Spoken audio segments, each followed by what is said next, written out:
同埋尋日 WiFi 又死咗啦，又死啦！你唔係幾個禮拜前先 upgrade 完你嗰個 router 啊，佢都係咩？好差，我發現我真係咁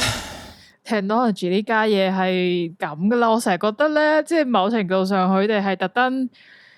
整啲嘢差啲，咁佢就係你都太 last 快啦，係 last 咪段。啊？你3個禮拜喎，大佬呢部 AX86U 都2000幾蚊啊，大佬。咁佢真係唔中意你，真係好差，我係特登衝去買佢翻嚟，跟住佢就死咗。唉，報時先。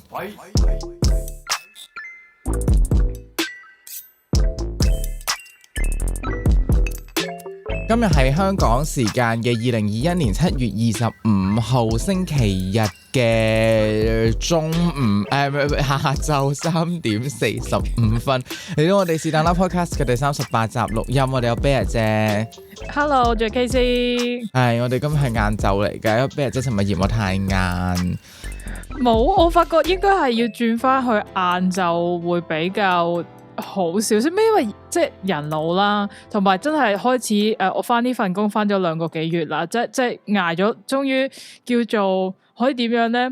叫做熟悉下呢間公司啦。咁樣即係，但係因為你翻工，你就會慢慢形成咗你個瞓覺噶啦，咪因為你定時要翻，可能朝早我每日基本上都係翻6點噶嘛，咁我冇可能即係，所以我係星期1至5都係翻6點嘅話，我星期6嘅話。我會係好早就想瞓覺咯，咁就係每次我都以前嘅我可以等你等到去我呢邊嘅11點幾先開始錄音啊嘛，咁就唔係一個問題啦。咁但係而家嘅我去到11點已經想死，我想瞓覺咯。但係晏晝錄就會嘈咯，呢度即係我頭先都講，即係我唔知我樓上定係唔知邊度滴水啦，即係佢滴正嗰個位就係我個冷氣機嗰個殼啦，咁跟住就會好大聲，即係一滴水喺好高嘅地方滴落嚟，佢跟住揼落去一個其實冷氣入面空噶嘛，即係佢個外殼入面其實唔係即係充滿住個殼噶嘛，跟住就會勁大聲，嗰啲係大聲到我係瞓，即係我呢啲咁好瞓嘅人都瞓唔到嗰啲咯，所以就會聽到啲嗒嗒聲咯，即係錄音嘅話。唔緊要啦，冇乜所謂啦。唔可以咁樣㗎。我覺得支咪應該 OK，即係佢 reject 到大部分嘅，即係一定會聽到少少，但係應該就唔會十分差咯，我覺得。我呢啲純粹而家就話我哋星期六咧每逢星期六或者星期日啦，咁就係晏晝錄音，而唔係夜晚錄音，因為頂唔順啊！而家我晏晝我未起身，你好差啊！我本身諗住瞓到7點。尋日先同你講，我尋日先同佢講，你幾點起身啊？即係我好早啊！你明唔明啊？我頭先我仲喺度恰緊嘅時候，我問 Siri 幾點，Siri 話2點50幾分，咁我就我約咩姐話幾點要錄，跟住我見到你話3、4點，我咁早。唔係，你可以同我講，唔係嗱，基本上就係我覺得我呢邊嘅 cut off time 啊，就係我呢邊我就係11點我就。因為次次我哋11點先開始錄音，跟住錄音之前又講半個鐘嘢啦，跟住錄音6個半鐘啦，跟住再之後又講半個鐘至1個鐘嘢，講緊係咁我食住3個鐘啦，因度。為我即係反正都唔介意啲聲嘅時候，咁我食住飯錄咧 OK。嗱，唔係個個人都中意聽到食嘢聲嘅，即係唔係人人都中意呢件事。即係你咪照講啦，即係頭半個鐘你自己講住先，係啦，我食完我先留翻着個咪。即係始終就算我見到嘢講咧，都唔可以自己即係單飛講嘢，係好難咯。我成日覺得。但係晏晝錄音真係好早，即係個問題係你嗱，夜晚錄就你要瞓覺，晏晝錄就我未起身，好辛苦啊！我哋唔係你平時嗱，你嗰邊係9點幾開食完飯噶嘛？咁你幾點開始即係如果你嗰邊七點錄音嘅話，應該 OK 啦，係嘛？咁即係你嗰邊7點嘅話，咁我呢邊咪8點半咯。唔係純粹嗰段時間你會多好多不確定因素嘅，因為有時你阿媽會衝入嚟咯。即係佢隨時都會出好恐怖，即係佢上次第一次敲門啦，跟住敲門之後就好大聲咁衝我入嚟啦，跟住咁有咩用？即係你明唔明啊？即係佢冇咯，跟住之後佢都係，即係佢哋會聽到我喺度講嘢咧，佢就會好大聲咁衝入嚟，跟住就扮嚇你有冇錄緊嘢啦，跟住佢都唔會理嘅，有冇錄緊嘢啦，跟住佢就會照住衝入嚟咯，跟住佢就開始喺度唔知做乜嘢咁樣執衫啊之類嗰啲咁嘅嘢咯，即係你明唔明啊？你就係咁咯，即係你唔明啲阿媽就係要，即係媽就係要衝入嚟，啲阿媽係唔會諗住敲門，即係 even 即係唔會諗住問下你入唔入得嚟啊，或者即係總之佢哋就係需要裝下你喺度做緊啲乜嘢，即係佢哋好需要呢樣嘢，但係我唔明點解你咁需要裝下我做啲乜，即係我都唔會俾反應你，你就算問我聽食唔食飯，我都唔會答你咯。你知道佢心態究竟係咩？你明唔明？即係。你坐喺度咁樣，咁我未必會特登閂門嘅，即係我明知你都會衝入嚟，我閂門做乜啫？即係除咗錄音，我特登閂門啦，咁啊，咁或者佢哋而家要享受冷氣，因為屋企嘅 design 咁冇辦法要閂門啦，咁佢哋自己佢就會走入嚟閂門嘅而家，咁跟住，因為你知門有啲嘢一開。即係除非你好小心開啦，但係你一定係會有少少聲噶嘛，而係大聲噶嘛。即係同埋啲阿媽係唔會同你輕手開門噶嘛，啲阿媽就係要撞入嚟噶嘛，即係確保係要有聲咁樣噶嘛。咁跟住你就會覺得，即係總之就係咁樣咯。跟住佢或者佢好大聲撞咗入嚟，跟住佢就再慢慢扮好小心咁樣走翻，跟住佢就會覺得冇影響到你咯，但係其實已經影響咗咯。啊，即係。冇計噶啦，只不過咁呢啲你阻止唔到，就算你夜晚食完飯，佢都可以做同一樣嘢噶。係，但係因為夜晚食完飯，佢開始睇電視，佢就睇到成12點幾1點咁，我哋就會錄完音啊！你明唔明啊？呢個係我知，但係始終都係，唉，即係要開始轉晏晝，即係你應該，我覺得係轉你食飯之前。就會隨時你阿媽開始煮飯，佢你阿媽開始煮飯應該會煮幾耐啊？我唔知啊，佢好睇心情嘅，啲阿媽唔係會固定成日煮飯，佢要睇佢嗰日有冇玩遊戲啦，有冇睇電視啦，有冇即係佢哋有佢哋自己嘅時間表㗎。咁都係嘅，我媽咪而家都變成係咁噶啦。你控制唔到佢哋而家好有娛樂，好有唔同嘅，即係 iPad 控制住佢哋嘅時間表咯，就係。咁我覺得某程度上都可以加入咗，變成我哋嘅。podcast 嘅一個搞笑嘅位，先可以話每一次，即係隨時都有噪音咁樣。係啦，你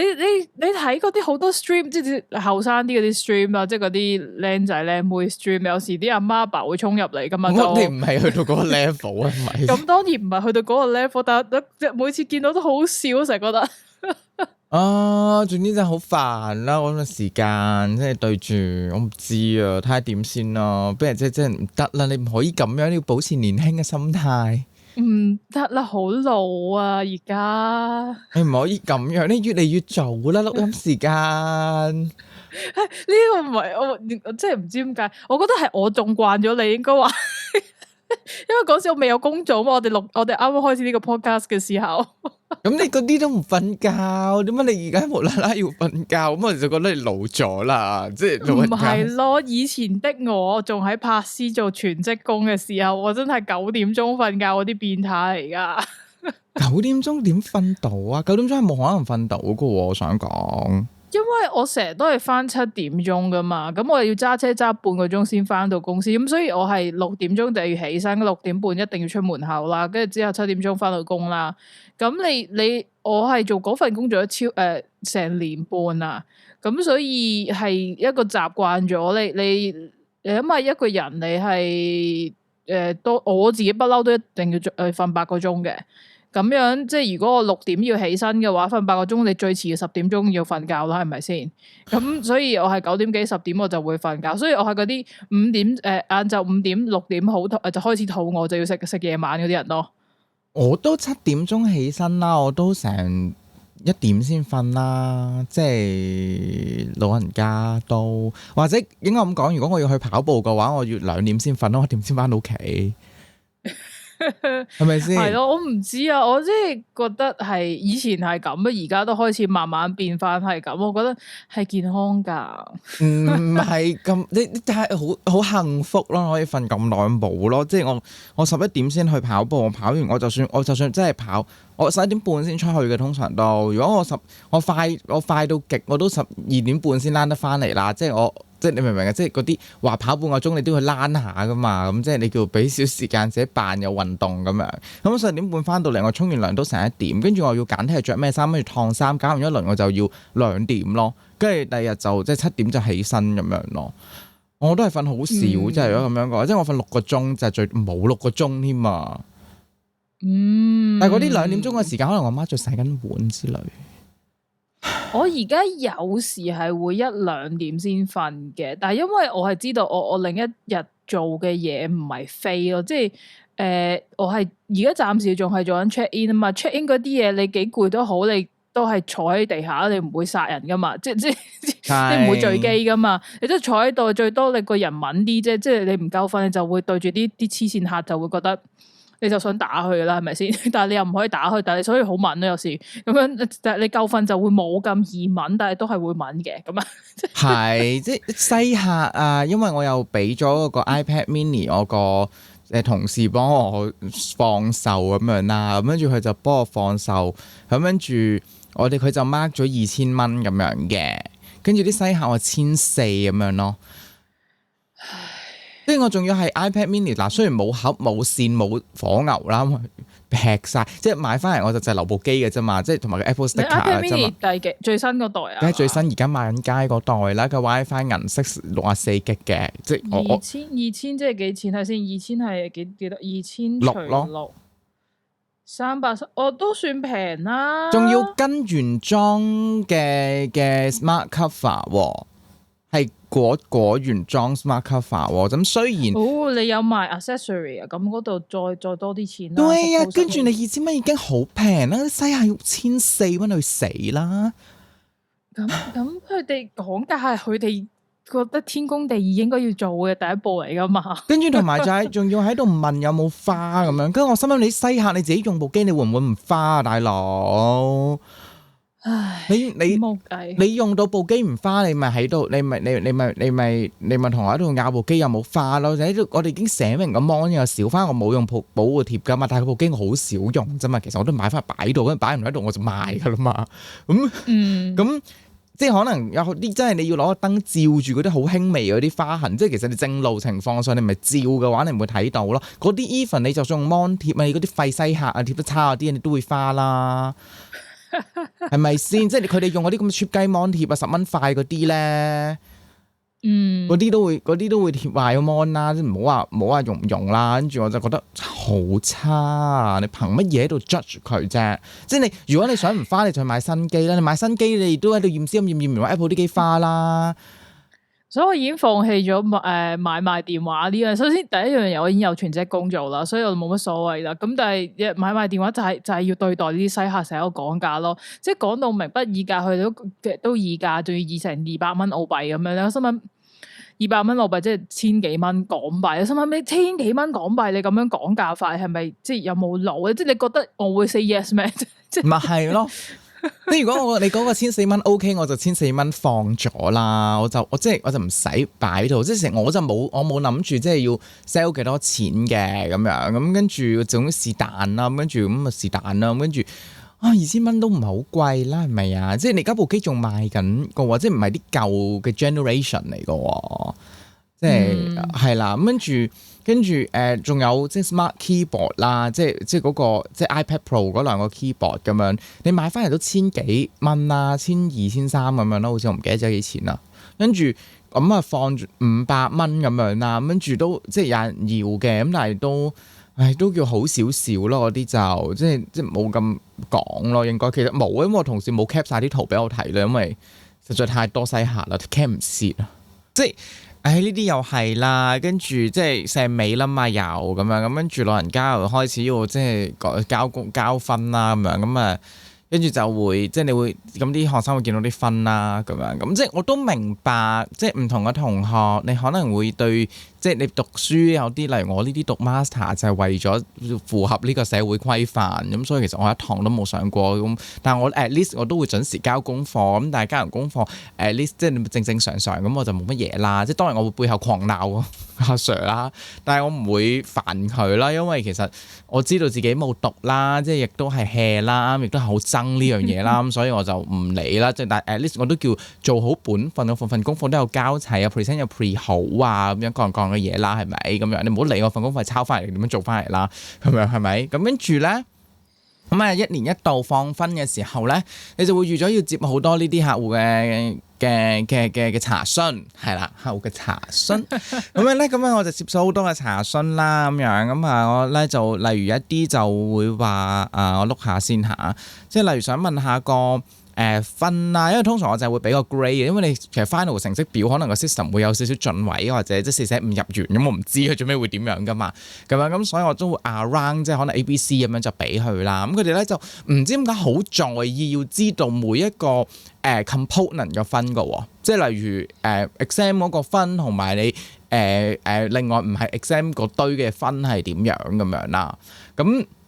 我又唔知佢哋想知嚟做乜啦，即係可能佢哋即係佢哋內心有勾心鬥角啦，即係會同佢哋啲組員去 compare 咁樣。咁但係其實你冇意思㗎喎，你去 compare，即係我成日都覺得咁樣。咁跟住即係例如你同一組咁一定係會有高有低㗎啦，即係因為你有啲個人嘅功課嘅 component 會影響㗎嘛。咁所以你個組員攞 A，你可以攞 D 㗎。即係因為係啊，你可以好廢，即係個 project 可能都係兩個都好高分，但係可能人哋本身個分就係好高，咁啊托上去就變 A，咁你個分本身就好低，咁你浪唔高嘅，咁你都冇辦法，大佬係咪先？我唔想嘅，咁跟住即係你首先你要 ensure 人哋嗰個 quality 啦，同埋另一樣嘢就我角度就係你即係例如啲科目可能你唔。即係我哋嗰啲科比較散㗎嘛，即係未必係即係你，即係可能你就算到 business 啊，你都可能有好多唔同嘅科目啦。即係你唔係樣樣都精通㗎嘛，係咪？你樣樣都精通你就唔喺度啦，你就做咗啲好勁嘅人啦，係咪？咁所以我又覺得即係有啲佢哋就會因為我其他科好高分，跟住就會去 question 我呢一科點解會低分。咁樣，我心諗我合格，你哋已經係好俾面啦，好有人性嘅光輝啦，呢個係第一點啦，係啦。第二就係、是，即係你冇得去咁 compare 嘅喎，即係你可能你做另一啲嘢好叻，但係你做我呢一個係好唔 OK 咯，咁咪唔 OK 咯，咁樣咁跟住佢哋就不停喺度問啦，咁樣有啲我就會話你叻冇交齊喎，咁樣咁跟住佢哋就會話嚇。我而家補交翻得唔得啊？可唔可以即係俾你翻啲誠意分啊？咁樣咧，喂大佬，講緊啲 lab 係一個禮拜，即係唔係一個禮拜，係好多個禮拜之前第一個 lab 咁樣噶咯，即係開 Sam 頭嗰啲 lab 噶咯，即係如果你係咁重視自己個分數，你就唔應該唔交 lab 咯。即係唔交，因為我寫明你 lab 係佔總分嘅幾多個 percent， 你呢個 exercise 佔幾多個 percent 咁樣，咁你自己唔交嗰啲 component 嘅嘢，跟住而家個分數唔夠高，咁你而家要嚟補交，你會咁啊全部一齊補交好唔好？你畢咗業先嚟交好唔好？你下年先交好唔好？咁樣都 OK 嘅，你下年嚟交咁啊肥呢科，下年再交都得嘅，其實 OK fine 咁，即係你明唔明啦？佢哋即係究竟係咩概念咧？呢一個即係我哋唔會咁樣去點噶嘛？即係我哋自己冇交功課，你冇咗嗰 part 嘅分，咁咪係冇咗個 part 嘅分咯。即係同埋 even 你交嗰 part，你未必係交得齊要嘅嘢，或者 even 你交得齊，但係你個 performance 唔好咁樣，咁你唔係我努力做，我好努力做嗰份功課嘅，點解冇 A？ 你好努力做嗰份功課就要 A 噶啦咩？我嘅好努力去做我每一份 poly 嘅功課啦，係咪？即係 copy and paste 都需要心思噶嘛，係咪？咁但係個問題，即係你呢樣嘢係唔等於咯，跟住就好多呢啲咁嘅疑問咯，即係有啲交漏咗啊，之後補翻得唔得啊？即係好多呢啲咁嘅 case， 我部電腦壞咗啊，因為個電腦有問題啊，跟住即係已經係講緊7個禮拜前要交嘅嘢咁樣，咁你個電腦你都應該整好咗啦。即係或者你借部電腦嚟用又好，你點都好，你係冇 submission 咯，你就唔好即係呢啲就個個 sem 都點㗎啦，所以呢啲就唔係啲咩特別 case。即係我都對慣咗呢啲客嘅，即係你嗰啲回覆咪好似係嗰啲咯，遲到你都要微笑啊！我下次記得要準時交翻功課啦。即係我哋呢個成啲嘢都趕嘅，但係都明白好多科要讀啊，咁但係記得要早少少交啦。即係個電腦嘅問題咧，就即係都要早啲話翻俾我哋聽啦。咁我哋睇下可以點樣去 adjust 啲 deadline 啊？你明唔明？而家係好優質嘅服務態度啦，咁樣。跟住，我真係唔明嗰個 culture 點解你間學校會容許呢件事發生咯？即係我冇，首先我冇遇過，我可能我自己唔知，因為我未經歷過要做呢啲嘢啦。我作為學生嘅話，即係以前我讀都讀咗2間大學啦，我未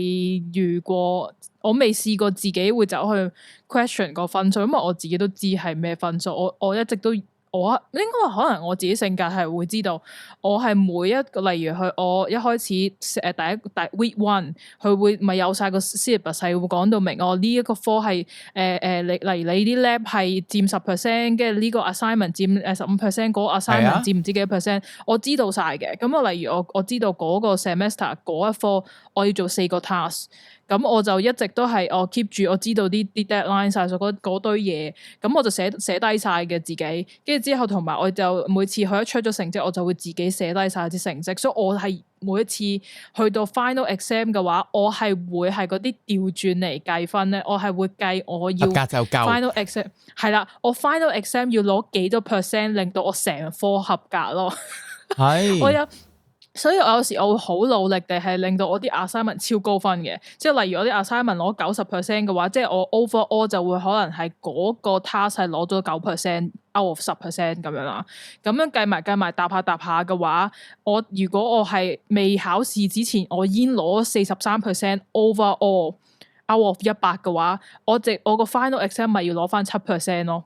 係咪先？啱啊！咁7% 去 make up 個 final exam，所以 technical 你計final exam 嘅話，即係唔講咁多數學啦，你可以話我 final exam 可以完全唔合格，我都可以成科合格咯。係啊，啱啊！即係我就係嗰啲人咯。我係試過有一科，我記得係我個 final exam 淨係需要30%，我就可以合格成科咯。係啊，即係呢咪好好咯。即係呢個咪就係咯。即係個問題係即係我 question 個位係，即係當然唔係科你都可以用呢啲嘢啦。即係例如你 design 嘅科目或者做一啲 content creation 嘅科目，你就冇得去預呢樣嘢嘅，因為你唔會知你咁樣做完個 design 其實係點樣。但係當然你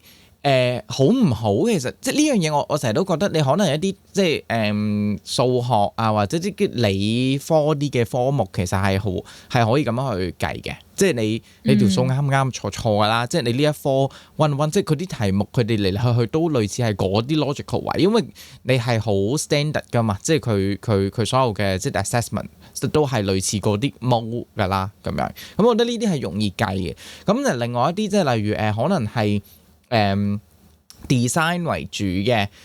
或者即係做中文文學嘅，即係呢啲叫做唔係理科嘅嘢啦。咁樣咁你冇一個 fix 嘅答案㗎嘛，你亦都冇一個即係拉勻嘅嘢㗎嘛，咁樣咁所以其實你個分數你好難去預計嘅。但係呢啲科目我就不嬲都唔認同嗰樣嘢嘅分數係可以反映到你個嘢個 quality 嘅。你係應該要去令到你嘅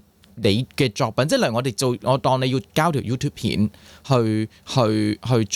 做一份功課咁樣啦，全班都要交咁樣啦。咁我冇得唔一定係拎 A 嗰個 YouTube 片係會好過拎 B 嗰段片㗎喎，有時。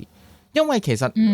因為個 marking scheme 又要懶係要理性咁樣啦，咁所以佢可能會有啲叫做 technical 分，或者有啲叫做一啲個 requirement 分，但係有時你段片唔適合有嗰啲 requirement 分嘅。咁如果我哋要去 judge 嘅時候，我哋即係當然，如果你份嘢係好嘅話，即係其實你一定人係會影響，即係嗰個分數係唔一定係咁100% 地完全理性啦。咁所以其實你可能我哋就要喺其他位度即係幫補下，令到你嗰個 grade。即係真係可以再 reflect 到你嗰個嘢個 quality 啦，但係有時你冇辦法嘅，即係你嗰嚿嘢叫做即係個 video format 一定要1080，咁你交個720俾我好難撳呢個分落去噶嘛，即係我會俾人 judge 噶嘛，咁所以可能會導致其實你攞 B 好過攞 A 咯。咁但係而家佢哋就可能比較唔明白呢一樣嘢咯。所以我成日都話其實我俾晒成班 A 都冇所謂嘅，但係到時你即係佢哋可能會覺得你唔俾 A 我就入唔到大學啦。咁我俾晒全班 A 咯，咁你睇你點入大學咯。我都唔知啊，因為我以前讀大學嘅時候，有時有啲 presentation 你都好難知自己做得好唔好噶嘛，即係好似就係似係你嗰啲，即係我哋唔係個 assignment 都係計數啊，即係有啲 assignment 都係 essay 啊，或者有啲 assignment 就係即係要走出嚟 present 一個唔知乜嘢啦咁樣。咁你有時覺得自己 presentation 好好，唔代表佢俾分你俾得佢好好咯。咁因為始終我又係嗰句，你都講就係你有 marking scheme 噶嘛，佢係跟住個 marking scheme 嚟計即係俾幾多分你噶嘛。即係你如果你 tick 中晒所有 boxes 嘅話，你咪攞 A 咯。你 tick 唔中晒咁，你 tick 咗一半嘅話，你咪攞 C 咯。咁樣即係呢啲就係老師要跟嘅嘢，唔係老師唔想俾 A 你。老師係要做翻老師嘅工作，係跟翻個 marking scheme 去做。即係我覺得考會考得一樣啫嘛。即係我唔理解點解你間學校會容許學生咁樣煩住啲老師咯，因為大學我唔會有啲咁咩嘢發生咯。咁你如果會發生呢啲嘢嘅話，係唔知啊？我覺得冇咁容易啊。大學你如果要發生呢件事，係成個情緒係煩到一個點咧，係你會選擇放棄唔做呢件事咯。所以你要重新 mark 過晒所有嘢，即係你考嗰啲 PTE 考嗰啲英文試咧 IELTS 嗰啲都係噶嘛，你可以選擇去 mark 過嗰份卷噶嘛，但係佢令到呢件事非常之難咯。佢令你係唔想去試，你寧願走去再考過一次咯。你以前會考高考都係噶嘛，你係可以再 mark 過份卷噶嘛，你俾錢 mark 過啊嘛，但係你要等唔知幾耐咯。咁樣你有機會俾人 mark down 個分噶嘛，亦都係可以 mark up 啦，好明顯。但係就係佢令到件事好難咯。但係我就唔知點解你間學校令到呢件事可以咁易咯，啲學生唔係佢哋會嚟煩你咯，佢會問你點解咯，即係佢會。即係你問乜鬼點解啫嘛？就係你廢咯，唔可以咁同你講啫嘛。即係你明唔明啊？即係個分數，我係俾佢睇，但係我唔會去 adjust 佢個分咯。即係你明唔明啊？但係佢哋就會去 question，即係你俾 A 佢都要 question 點解我係 A 減唔係 A？我哋 A 噶啦，點解唔夠高分？咁你問你點解你唔夠高分？你明唔明啊？即係。我俾 A 你可以人性嘅光輝到絕頂，我先至會俾 A 你咯，你明唔明啊？即係因為有時個問題係佢哋唔知點解佢哋即係佢哋會去拗分咯，即係佢哋好習慣地去拗分。even 佢哋個結果好唔好都好，即係有冇結果都好啦。即係其實你要改分，你去 appeal 啦，係啦咁樣咁。但係佢哋都好中意去，係咪都要同你點下價先咯？即係好似西客咁樣啦，即係你寫住2000蚊。賣佢都要同你講下價先啦，即係你明唔明啊？跟住你又唔可以鬧佢啦，我哋以客為尊啦，咁所以你就要去 serve 佢嘅情緒咯。咁跟住你嘅情緒就會好差咯，即係你每一次就覺得我已經好人性嘅光輝㗎啦，俾分嗰陣已經係啦，咁但係都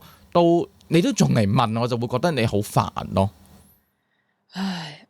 係煩嘅，因為嗱，即係我都好明你講咧，嗰個頭先你話你即係你第一個 A 片同 B 片，唔代表邊，即係你有時冇得比較，即係因為我以前中學中五嘅時候，中四中五都讀過美術噶嘛，美術就係好似呢類嘢，因為你好難比較你個同學同你嗰幅畫。邊個係 A， 邊個 B， 邊個好啲，邊個差啲？因為兩幅畫可以完全唔同嘅 concept， 唔同嘅你個 message 可以完全唔同，但係佢唯一可以好俾到即係 marking scheme。如果老師 marking 就係個 portfolio 你寫成點，佢就多數咧好多。學生攞好高分攞 A 咧，唔係佢幅畫非常之靚，非常之都靚都好，都非常之好。但係佢哋嘅 portfolio 寫得非常之好。有啲同學，我係嗰啲 hea 雞嗰啲嚟嘅啫。但係我有啲同學係講緊係佢每一份作文，因為以前考會考好似要有六個作品噶嘛。你考會考嘅時候，咁佢嗰個同學有幾個同學係每份作品係可以寫咗成。at least 10頁 A4 紙嘅 portfolio 去講解佢成個流程，去點樣去創作呢個作品出嚟咯。我呢啲咧就係寫兩版紙已經想死嗰啲人嚟噶咯。係，都係，同埋有啲人咧個概念就係話，你寫 report 你個字數夠多就會高分。我唔認同呢樣嘢嘅，因為你冇一個老師想睇100份100頁嘅 report 㗎，我要睇重點咯。所以其實你係要俾重點去睇咯，你唔係俾10000頁，你睇完其實都係得2句重點嘅，即係好似我去睇嗰啲，即係我以前咪讀嗰啲 IT 科啦，咁我好少睇嗰啲咩論文啦，佢哋叫，即係佢哋好似好犀利咁樣咧，即係出嗰啲 essay 咁樣，咁跟住我喺度睇完，哇成份嘢10版廢話嚟㗎，即係唔係廢話，即係個 point 就係一句完咯。咁但係佢哋就好多 description 咁樣，咁我唔知係佢哋呢一種文化，即係或者有啲嘢你話要寫得好detail 先至得，咁但係我啲嘢覺得你太過沉啦，即係你寫文我會覺得文筆唔夠精煉咯，可能係佢哋就係湊頁數，好似 YouTube 要湊8分鐘咁樣咯。有機會有啲係真係寫得好好嘅，我有睇過嘅。咁同埋佢唔係真係完全字嘅，因為始終你寫嗰個 portfolio，你係要講你嗰個諗法，跟住你就會擺好多嗰啲 reference picture 啊嗰啲嘢咧。係呢啲咁佢就 show 俾佢睇，我點解會有我呢個嘅原創概念係咁樣，就係因為有呢一啲咁嘅嘢去令到我有呢個咁嘅想法嗰啲。咁我以前都有做過，我有一兩個作品我真係好 care 嘅，嗰陣時我6份嘅話，我即係嗰個 portfolio 真係寫得好長嘅，即係我係寫到係即係嗰份作品我記得唔知我係畫咗四朵唔同嘅花，但係每朵花有花語噶嘛，你如果買花你知花語，你每個花語跟住係類似啦，跟住我就係每朵花我畫完佢嗰個 close up 嘅一朵花，即係好似影相咁樣 close up 一朵花，但係佢背景咧就係一啲表達嗰個花語嘅一個背景嘅畫一啲 texture 嘅東西咯，咁樣我就記得我咁樣畫，所以我就即係跟住我就嗰啲 texture 我就記得我嗰啲 reference 嘅啲嘢，我就整咗好多圖係 reference，我因為唔知睇咗邊一本書嘅，見到呢就 texture 我覺得好有趣好靚，咁我中意畫咁樣，即係比較啲好digital art 嘅東西畫啦，咁但係我嗰啲畫嗰堆花咧，我就選擇用咗粉筆。係咪粉筆？啲顏色粉筆啦，粉彩係嗰啲好個 texture 好大分別，因為我個背景係用嗰啲 marker feel 嗰隻顏色，即係好平面性嘅，直見到顏色好平面、好乾淨、好平滑。但係跟住之後嗰堆花我係用咗粉筆啊、粉彩嗰啲咧。令到佢嗰個 texture 好大分別咯，咁咧我就解釋過嗰堆嘢咯，跟住我就覺得嗰個 portfolio 我寫得好，所以嗰個作品我攞咗 A 噶，但係其他作品就求其 hea 咁樣攞 B 啊 C 嗰啲是但嘅，因為我唔 care 咯。因為就係其實 design 就係咁樣咯，所以其實我覺得即係我尊重嗰位同學佢唔中意嗰一科或者點樣嘅，即係可能我好憎嗰啲我都係會 hea 做，即係例如我 Poly IT 好憎 IT 咁我冇 hea 做咯。咁但係如果嗰樣嘢係 design，你係有 concept，你係有你想 present 嗰個 message 嘅話，你係嗰嚿嘢就算你做出嚟係好核突都好啦。因為其實我成日都話我要你交嘅，即係我寫明我個 requirement 係要你交個 design progress 咯，即係你成個諗嘢過程，我係成日寫住不限形式，你可以用任何形式，總我俾5分鐘你用任何形式去 present 你成個 design 嘅概念俾我，咁樣，即係我唔理你，即係我接受任何視覺風格嘅，即係 even 我中意我唔中意都好啦，因為呢樣嘢其實唔會影響到你想 present 嗰個 message 嘅嗰種熱情噶嘛，即係 in case 你真係有，咁所以其實呢樣嘢就好重要啦，即係所以其實有啲明佢做出嚟個 product 其實佢仲有好多細節係可以去 fine tune，有啲係做得真係好 perfect 嘅，咁但係可能另外一個佢 present 得好啲，因為佢有去諗到一啲好特別嘅思考嘅位置，或者佢點樣去擺放嗰啲嘢，呢啲就係嗰個，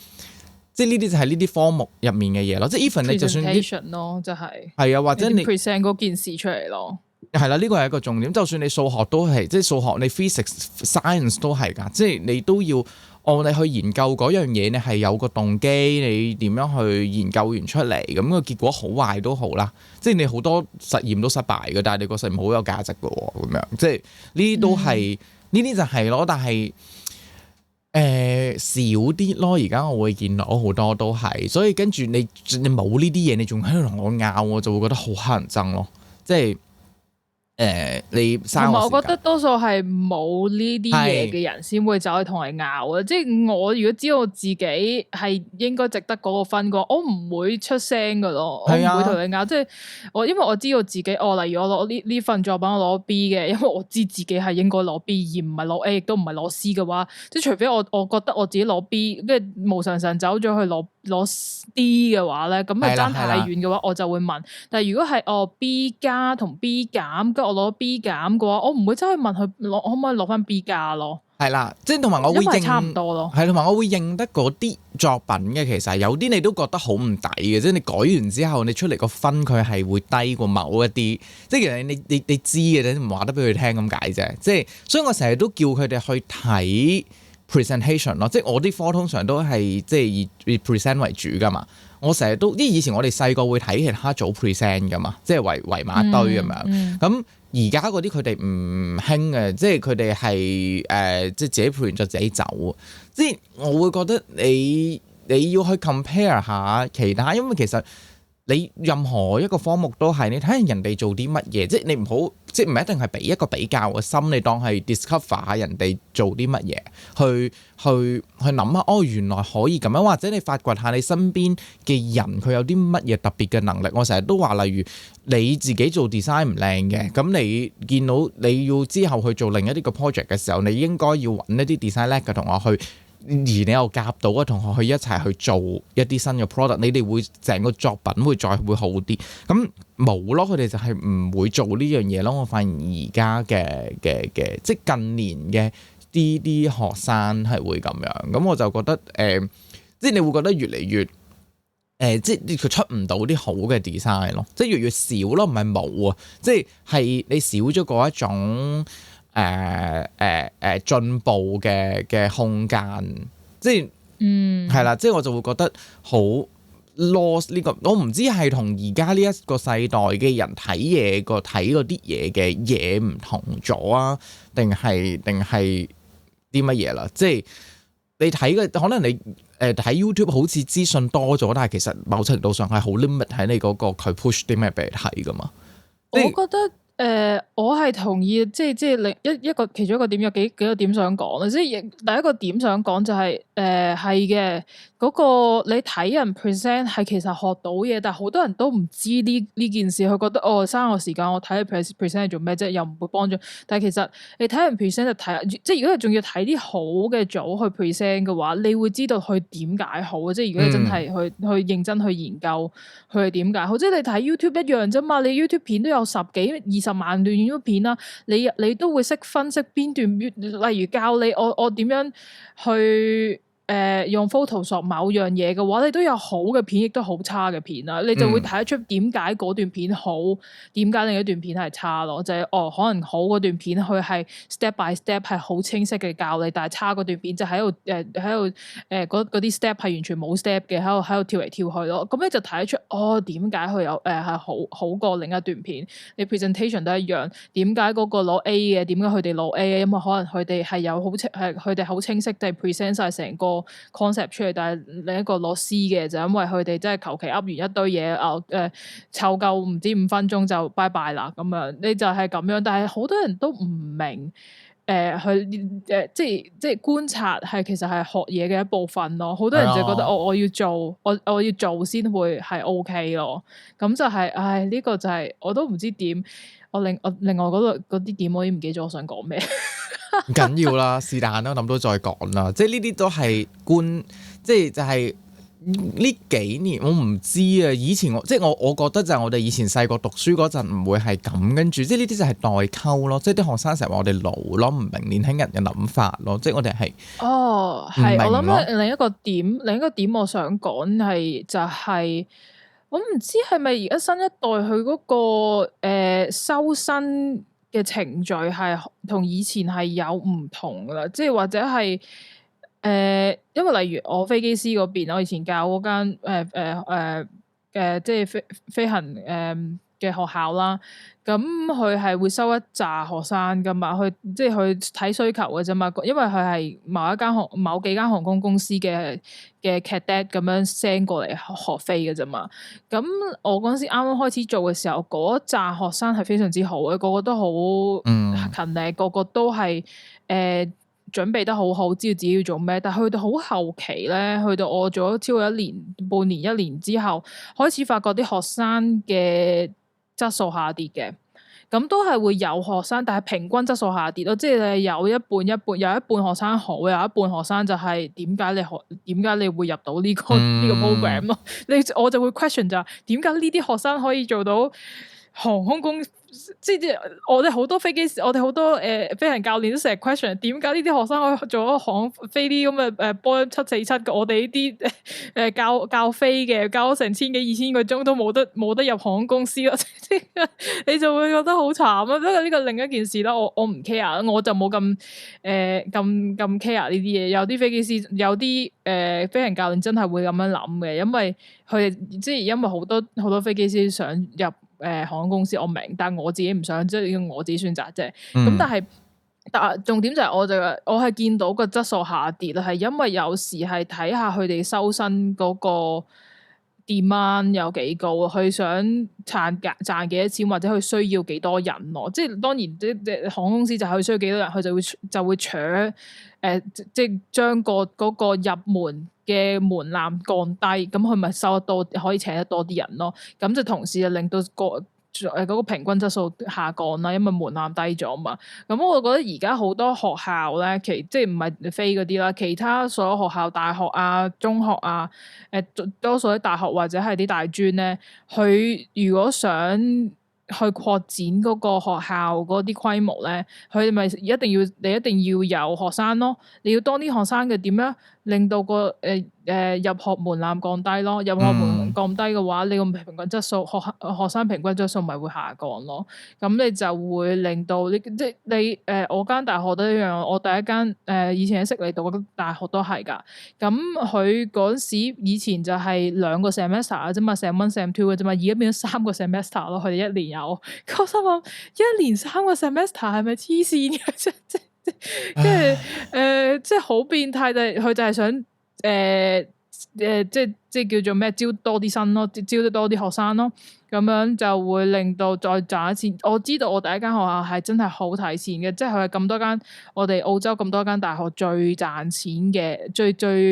賺錢嘅其中一間學校，亦都係最貴其中一間大學嚟嘅。咁呢個就係佢哋嘅宗旨。咁當然佢哋 deliver 到嘅，咁因為佢哋賺得多錢，都同時可以請得到好嘅老師咯，咁樣就睇下點樣睇咧呢件事，但係都要講翻就係入門嗰個門檻低嘅話，或者佢突然間想收多啲學生，因為錢或者擴張各樣嘅原因，就會令到個學生質素，或者甚至有啲學生係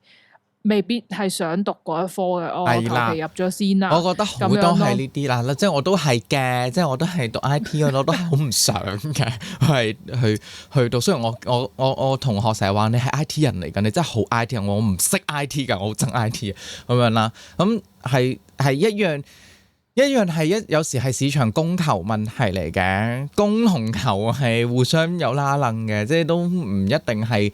佢想收生多咗而收多咗生，亦都可以因為係好嘅供應少咗，咁所以就變咗。即係你唔知其實個關係喺邊嘅，但係呢樣嘢就係即係 keep 住發生緊咯。咁講，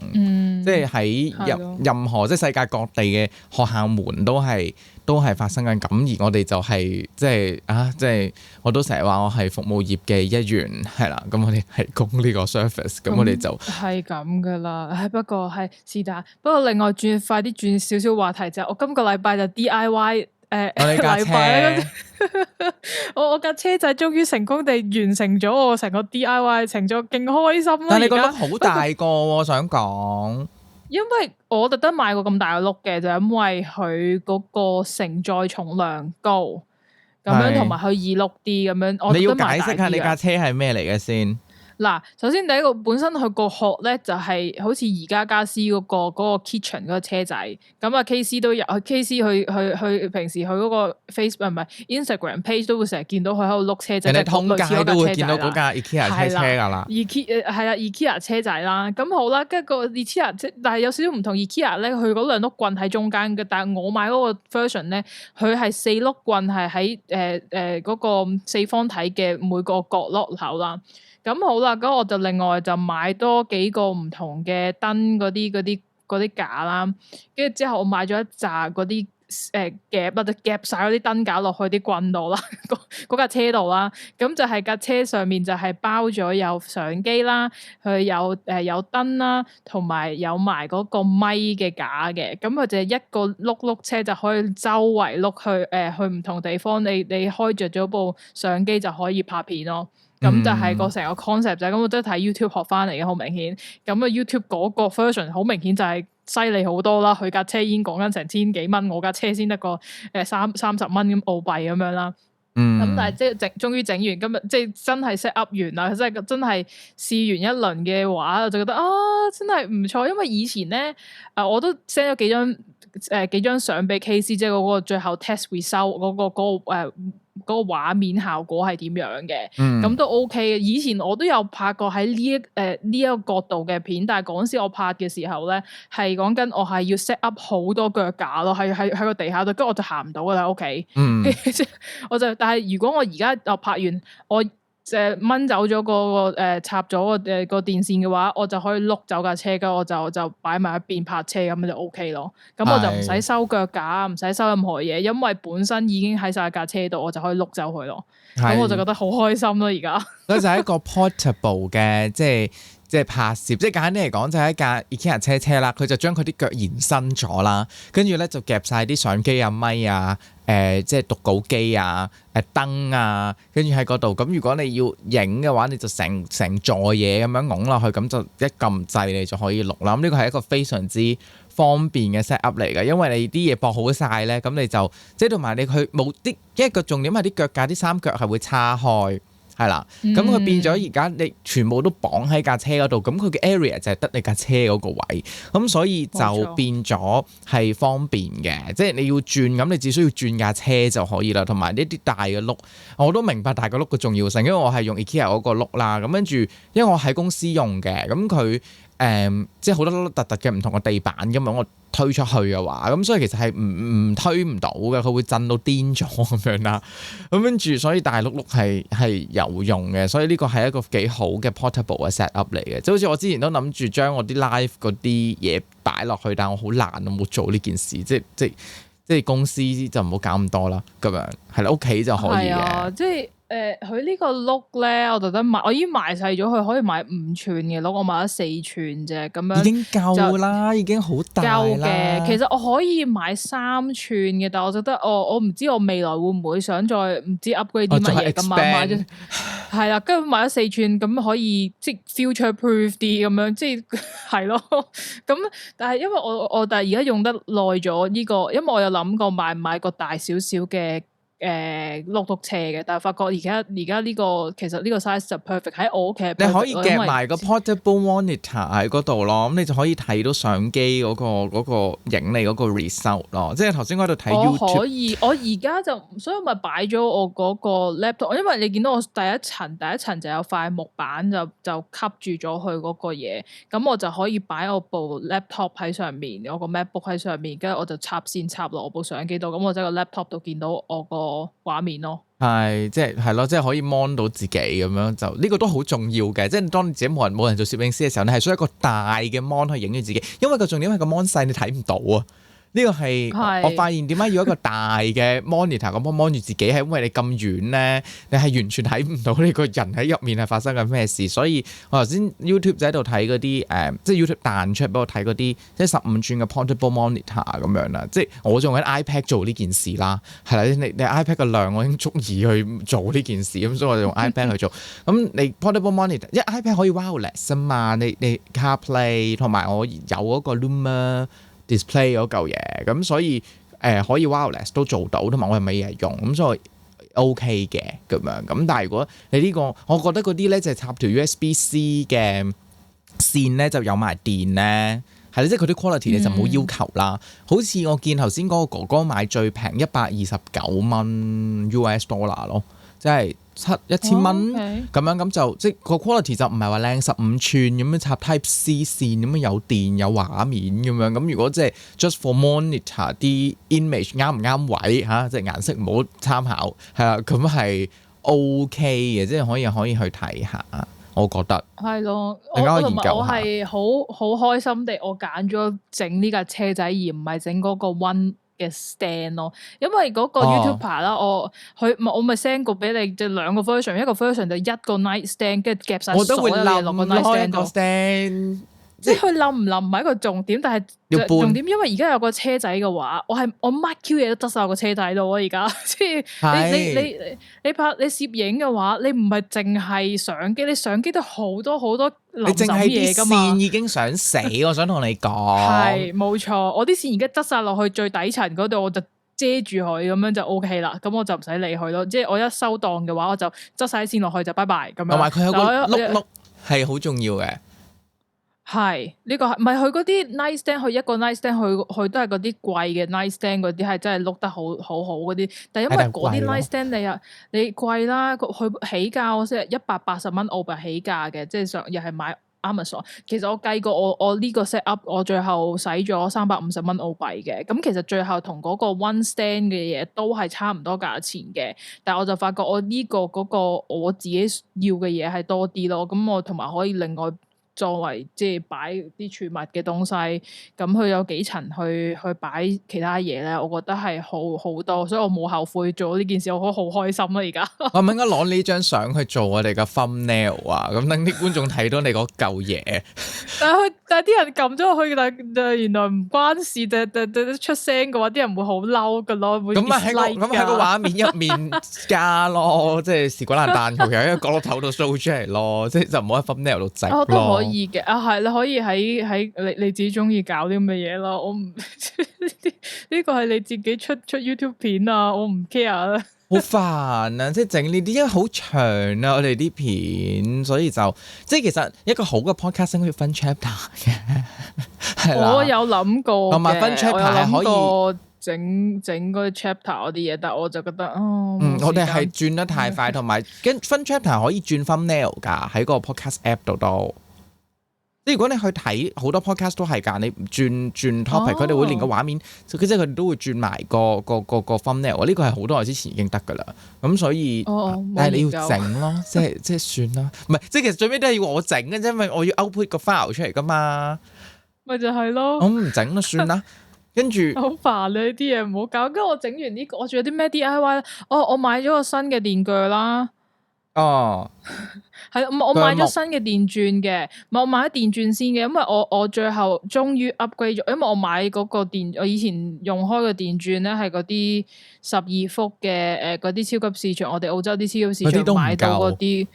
啲即係都 OK 嘅，但係你每次你轉某啲窿咧，或者轉某啲，例如啲木係硬啲，或者啲木就有分軟同硬噶嘛。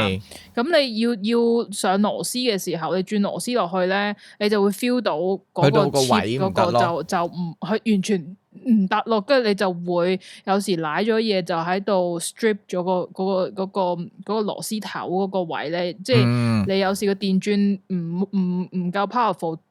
轉落去咧，佢就會 strip 咗嗰個螺絲頭，你就塞咗佢落去，你唔拎唔翻出嚟都轉唔到入去咯。跟住就瀨嘢啦，咁樣最後我就賣翻出去。其實我買翻嚟係35蚊啦，跟住賣翻出去30蚊澳幣咯。嗰時候冇乜蝕咯。我用咗3年啦，嗰 set 電鑽嘅東西啦，跟住最後我最後賣出去，因為我覺得啲人唔知道原來 Kmart 有得買呢個電鑽 set 咯，啲人就覺得好抵咯，30蚊有晒，除咗個電鑽之外，仲有晒其他嘢噶嘛，佢係包埋嗰啲電鑽嗰啲鑽唔同嗰啲 size 嘅鑽頭啊，跟住之後好多其他嗰啲林沈嗰啲應該要買，總之你買電鑽就要有嗰堆嘢啦。咁佢哋有 set 有晒嘅，咁一個箱咁樣，咁都我覺得好平喎。我之前買咗 set 咧，都成即係1000蚊，即係幾百蚊咯，即係700-800蚊咁樣咯。香港嗰 set 係咩M 字頭嗰個牌子嘅，又係啲入門 set。M 字頭，你 M 字頭係好貴㗎，係去日本嗰個日本嘢就係靚，係我仔要講埋呢個奧運。唔係佢，因為 M 字頭係我哋澳洲你有好多唔我哋即係例如我嗰個大個五金鋪啦，你 Bunnings 啦。你係有一個 range 去買，即係 beginner 同埋即係好高級，真係人哋專業做翻工用嘅 M 字頭係專業翻工用嘅人嘅牌子嚟㗎咯。咁只不過我買佢哋嗰套入門 set 啫，佢咁啱有一 set 咁樣。係啦，咁係咯，跟住我最後就走咗去買咗個beginner 用，但係第二級 beginner 用嘅一 set 咁樣，就買咗兩個電鑽啦，一個電鑽係專係愛嚟轉螺絲，一個電鑽係愛嚟轉窿㗎啦，覺得好開心啦，跟住之後過咗幾日走咗去買電鋸啦。你真係可以開木工 channel 啦！我勁開心，跟住開始喺度 DIY 啦，跟住之後我 DIY 咗一個 teleprompter， 我都未開咪之前又講咗我重新整咗個新嘅 teleprompter 噶嘛。咁我本身有個 idea 就諗住鋸木嘅兩個45度角嘅木頭，跟住黐埋去，跟住中間留個 gap，你咪可以攝個嗰個玻璃落去咯，即係你嗰個鏡片玻璃，唔係喺 glass 啊落去啦。跟住之後我試咗呢件事就發覺唔 work， 唔 work 嘅意思就因為佢太多反光，因為我本身係一直都用緊係一個黑色嘅盒嚟嘅啫嘛，只不過係一紮cut 開咗個盒，跟住黐翻埋去，跟住但係就因為個盒嘅原因就令到唔會有反光咯，嗰啲玻璃。但係如果你係 open 咗，你淨係嗰塊木，跟住有個45度嘅一個罅俾我插個玻璃上去嘅話，你咪周邊咪開放晒咯，咁你就係反晒光咯，因為打燈噶嘛，拍片嘅時候，你打燈嘅時候，咁你咪最後咪又要冚翻塊布上去嘅話，所以我就發覺試咗就知道呢個 concept 唔 OK 咯，跟住都係要翻轉頭用翻舊嘅，即係我個舊嘅 design 咯，跟住但係我就另外尋日整個新嘅 design 就啲人話有時45度至60度都 work 嘅，咁我試下60度係咪 OK 啦，咁樣跟住試咗60度就係唔 work 嘅，即係唔 work 嘅意思就係我個電話唔可以平放咯，咁即係你係要 angle 翻一樣嘅嘢咯，所以其實唔 make sense，所以最後我都係變翻45度角嘅玻璃擺設咯喺嗰個 teleprompter 度。咁其實你將成個 teleprompter 成嚿轉多15度咪得咯？可以嘅，但係就你如果你 angle 咗上去，唔係我講緊係我有試過嘅，因為我其實可以用翻我45度角，你自己斜上去咯。係啊。咁你係我有試呢樣嘢啊，咁但係我就想試下60度係咪 work 啫嘛，咁我試完就唔 work 就係OK，咁就唔 work，即係當實驗做呢件事咯，只可以話。OK，真係好複雜啊呢件事，但係要嘅讀稿機係好重要嘅，我覺得。我喺我嘅 YouTube channel 或者我其他我做嗰啲嘢，我係非常之重要。我一定寫稿去拍片，我係唔可以求其 up 嘅，即係我啲 vlog 係可以求其 up 嘅，因為 vlog 就係 vlog 啊，你冇理由對住你喺條街度喺度讀稿噶嘛，係唔 make sense 噶嘛呢件事。但係如果我平時啲教學片啊嗰啲，一定要讀稿。我應該話我覺得啲 YouTuber 犀利咯，即係佢可以係做 tutorial 係完全唔寫稿嘅話，我覺得厲害。因為我做唔到咯，我絕對做唔到呢件事咯。即係佢哋啲 unboxing 係即係一路錄音一路 unbox 噶嘛，我唔得噶。係咯，因為同埋我對於自己，我好多暗啞嘅，呢個我都知 podcast 都好多噶啦。咁同埋即係仲要我要講英文，我 YouTube 我啲片係講英文嘅話係會好多暗咯。咁我係自己我係接受唔到啲嘢嘅，所以我唔中意啲嘢，所以我一定會 cut 晒。如果我係唔讀稿嘅話，我係會暗超多咯。咁即係代表我個 post processing 嘅話，我剪片嘅時候會想死咯。係，所以其實我哋都係為咗懶而做好多前期功夫啫。因為其實係應該做嘅，係即係你所有嘢都係要即係咯，即係安排好。即係你上 YouTube 嗰啲看似自然嗰啲，即係我啲真人 show，其實你都唔多唔少，你都要做啲準備。如果唔係你剪唔切㗎，咁講，或者你剪嗰陣會好辛苦咯。即係只不過啲時間你放喺前面定後面咁解咯。咁你放多啲喺前面，整體嘅時間應該係會簡單過你全部嘢都放晒喺後面嘅。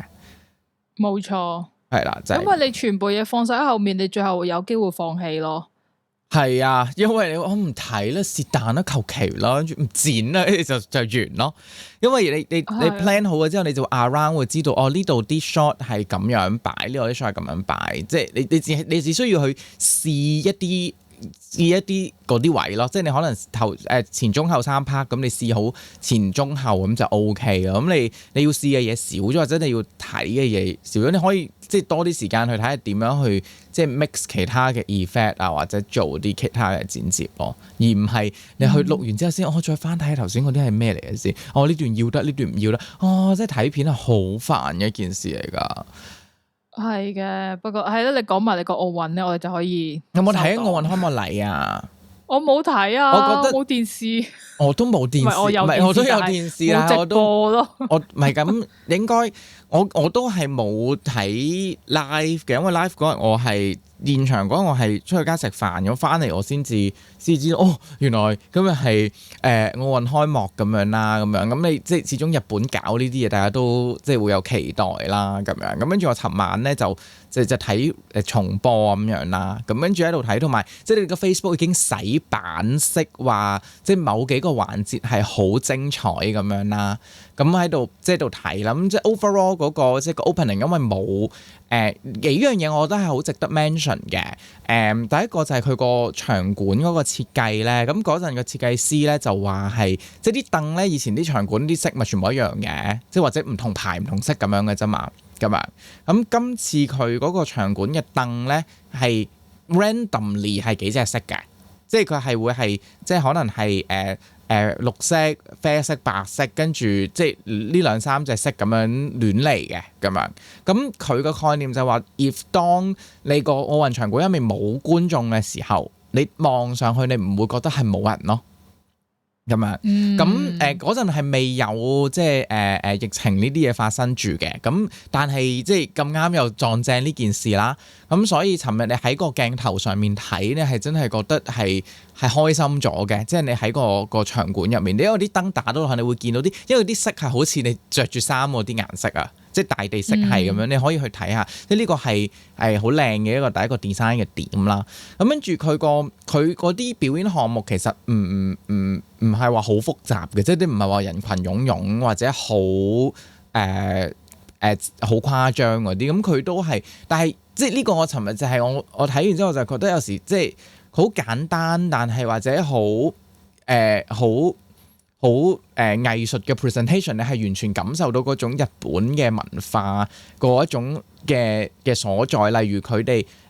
做佢第一幕係project 啲 computer graphics， 即係嗰啲打機嗰啲咧，即係你街機嗰啲 effect 咧落去個地下去配合，即係佢個表演節目就係其實佢 present 緊佢即係個運動員可能經歷咗有奧運冇奧運，跟住可能會放棄，即係其實佢 present 緊呢啲嘢，但係佢用嘅 graphics 係嗰一類嘅 graphics，你會見到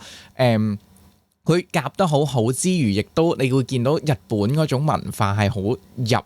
到佢個表演度嘅，即係佢唔係好特登嘅啫。你覺得佢純粹一個 effect， 但係你會睇到佢咁每一個好普通，即係看似好普通嘅表演入面，其實佢入面嘅文化嘅層次係好高嘅咁樣。咁跟住呢個係第一個啦，跟住另一個大家都覺得好好嘅就係佢啲運動員入場嗰陣咧，佢哋後面管弦樂團彈緊嘅歌係日本嘅遊戲嘅一啲歌嚟嘅。即係打機，日本出名嗰啲遊戲嗰啲歌係管弦樂團嘅彈，即係佢冇特別 mention 㗎，即係佢就喺後面喺度彈咯，大家發現就好神奇咯。即係我唔好熟啦，但係即係呢個又係一個好犀利嘅嘢，即係佢唔需要同你講，但係佢就咁一個旋律一出嚟，大家就已經原來係一個佢係可以咁 mix and match 遊戲嘅熱血同埋管弦樂團去 ready 去演奏一個歌曲，就係去同運動員入場去準備呢一個咁大嘅比賽，即係佢係咁樣去扣題咯，所以我覺得又係好叻咯佢個 design。咁同埋嗰啲嗰個舉住嗰個國家名嗰個牌嘅係用咗日本漫畫嗰個 bubble 啊嘅嗰個型咯，係啦，咁就佢將所有日本影響全世界嘅文化係咁樣融合咗去一個咁咁莊嚴嘅一個嗰個 show 咁，但係你睇得就會好開心，因為啲人着住嗰啲即係工作人員着住嗰啲衫就係啲漫畫放大咗，即係你漫畫其實印嘢咪會有嗰啲 pattern 嗰啲格紋嗰啲網嘅，咁佢哋啲衫就係嗰啲樣咯，咁樣咁你就會覺得好開心咯。跟住最精彩就係嗰個嗰叫咩咧？即係佢嗰啲icon 咧，即係你每一個運動項目咪有個 icon 喺嗰度嘅，即係有個你跑步咪有個人喺度跑嗰個樣嘅。跟住嗰件事原來第一次出現係喺對上一屆東京嘅奧運會嗰度第一次出現呢件事嘅。咁而呢一件事都影響成為全世界，咁你去廁所你會見到嗰個一男一女啦。咁跟住講嘅嘢，因為嗰陣嘅 designer 就係話我要整好多 language 好煩喎，而日本嘅 design 文化就係咁好嘅時候，咁佢哋應該可以 create 到一 set 嘅呢啲 icon 去做呢樣嘢啦。咁樣咁跟住佢哋。呢個當然今年亦都將佢 animate 咗啦，變成 motion graphics 啦。咁呢個亦即係當然我 redesign 過，但係就 based on 當年嘅一啲design language 啦。咁當然好靚啦，呢個已經。跟住佢哋日本咪好多嗰啲扮嘢 show 嘅，以前嗰啲即係可能扮喺個電視入面或者扮個壽司，即係嗰隻搞笑節目，我唔知叫咩名。佢哋係 live 將50個運動項目嘅 icon 現場喺個場館中間。變成真人 show 出嚟，完全係我唔知點講，係太犀利啦！呢個係完全係即係喊出嚟嘅，係靚到咧，即係你係只有日本可以超越日本咯。你冇一個地方，我覺得即係當然可以做到，但係佢用呢一個咁出名嘅節目入面，跟住現場即係中間佢都有啲過場啦，現場去表演呢一樣嘢，去將佢嘅 design， 即係佢哋將佢哋啲好細節嘅日本設計文化啦，或者佢哋好叻嘅嘢，再去融入去一啲可能係遊戲或者呢一啲搞笑嘅節目，佢哋將呢兩個即係幽默感同埋佢哋嗰種認真同埋細節嘅要求去 mix and match 先至可以做到呢一個表演項目啦。即係 even 你成個 show 都唔睇咯，我覺得呢 part 係一定要睇咯，係太犀利啦，係50個 icon 現場真人去做翻個 icon 出嚟咯。係太犀利，攝影師你點樣去就個角度我都覺得太叻啦！即係你諗下點樣，佢當然佢中間過場嗰啲係喺攝影廠入面做啦，咁但係佢哋總之成個銜接啊，真係你唔可以出錯嘅咯，呢一下真係太犀利啦！同埋仲有一個都係好靚嘅，就係佢哋用咗唔知1800幾架無人機去 3D 喺個空中度砌咗佢哋奧運嗰個即係今年嗰個 logo， 同埋即係佢變做一個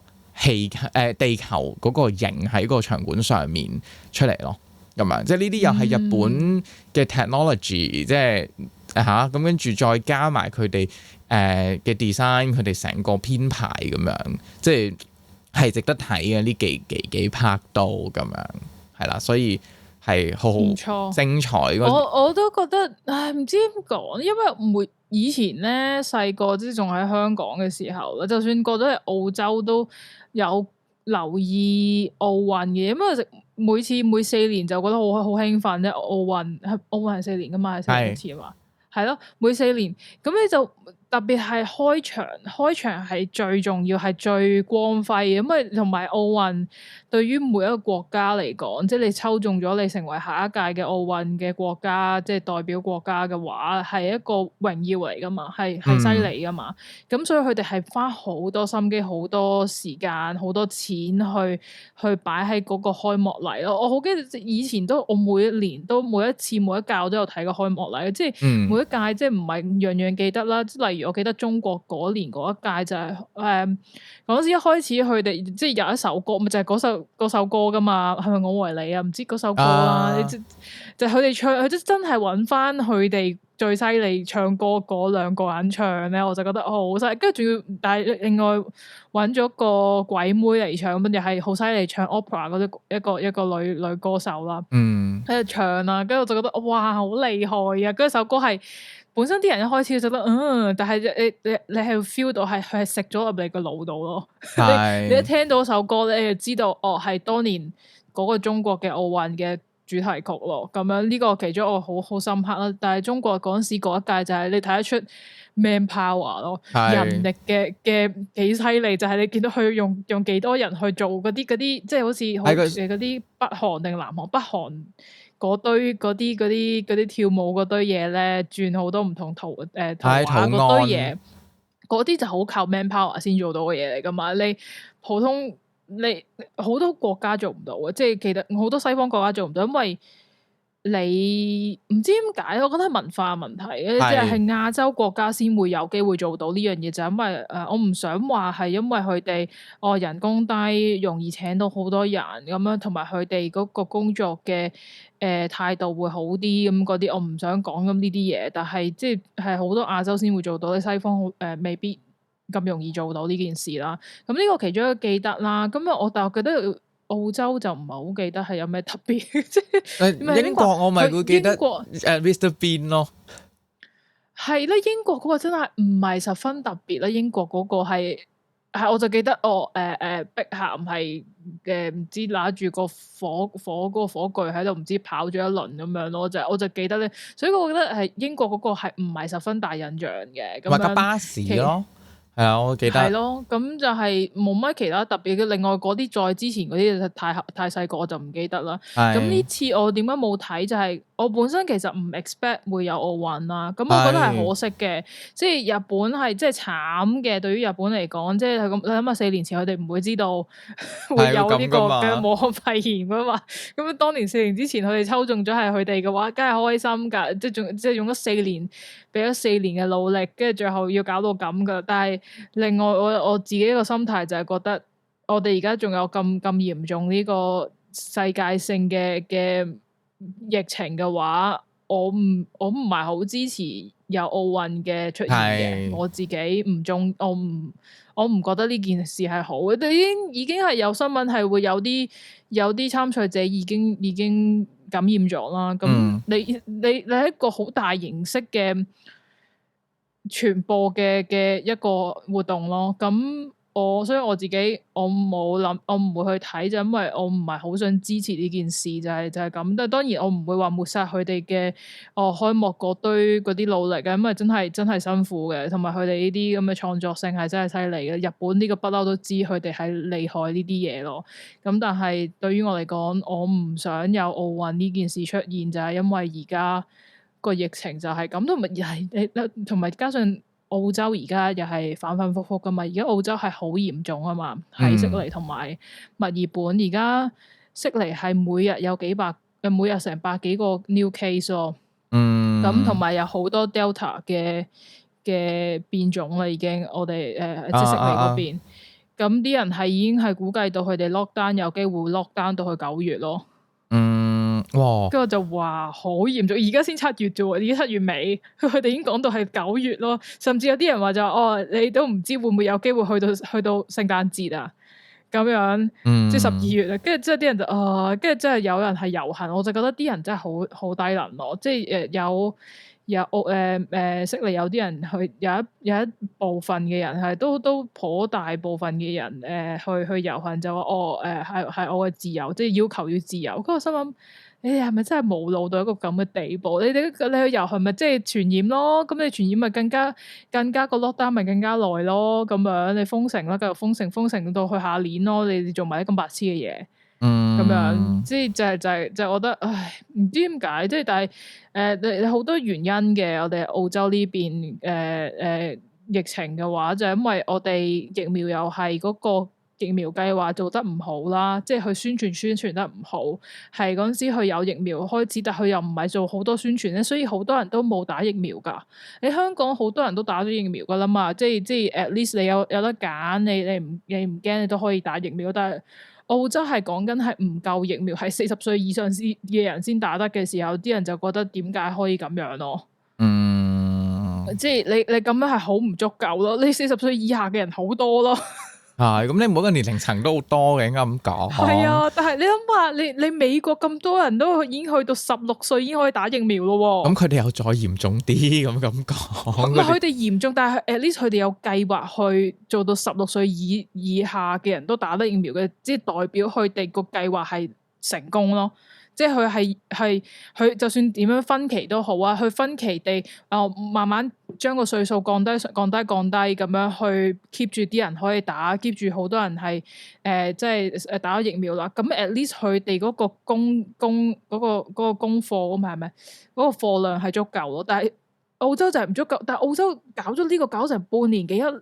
接近一年咯，點解仲係咁唔足夠咯？咁即係代表佢哋計劃差咯。咁所以而家就係澳洲就係氹轉咯，喺度唔知做緊啲咩，跟住個人喺度鬧咯。咁我都係，我即係都講咗佢對於澳洲嘅政府係，我都成日覺得佢哋垃圾噶啦。咁而家我而家攞埋永久居民，我就更加唔 care 啦。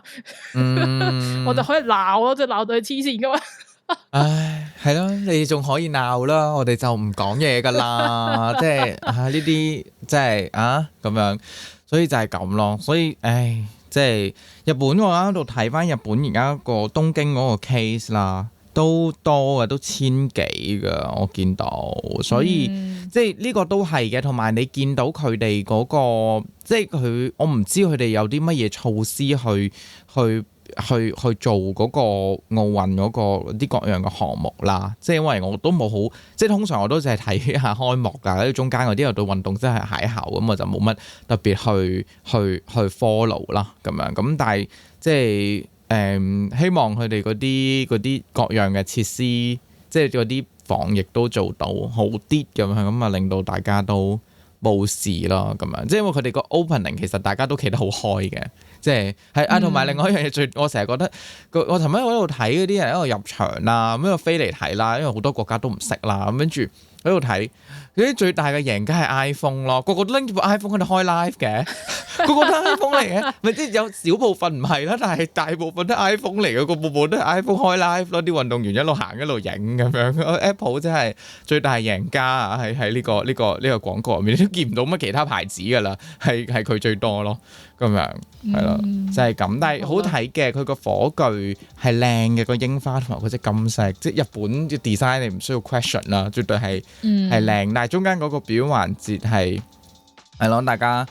值得去睇嘅，我覺得佢哋都係即係好深嘅日本文化，同埋始終我哋接觸日本嘅嘢係比較多，所以其實你睇係更加感受到嘅。即係例如可能我哋睇西方國家，其實你細個接觸佢個文化冇咁影響冇咁大，所以其實你好啲嘢可能你唔明，但係日本嗰啲即係你明明一出嚟你就知咩事咁樣，你就會覺得好犀利咁樣，係咯。好，就咁，今集去到呢度，我哋。請記得 follow 我哋嘅 YouTube channel 啦，咁可以去唔同嘅 podcast client 聽我哋嘅 podcast 啦 ，search 翻是但啦就可以啦。唔知係第幾個 result 可能好抵啦，咁但係都可以 search 到嘅應該咁樣，去 Apple Podcast 啦，可以去Podcast 啦，有啲咩 Overcast 啦，跟住 Spotify 都咪都有噶啦，係啊 Anchor 噶嘛，係啦，咁跟住IG 啦，咁樣可以 like 我哋啦，留 comment 啦，咁樣好，我哋下個星期再同大家見面啦，好，拜拜。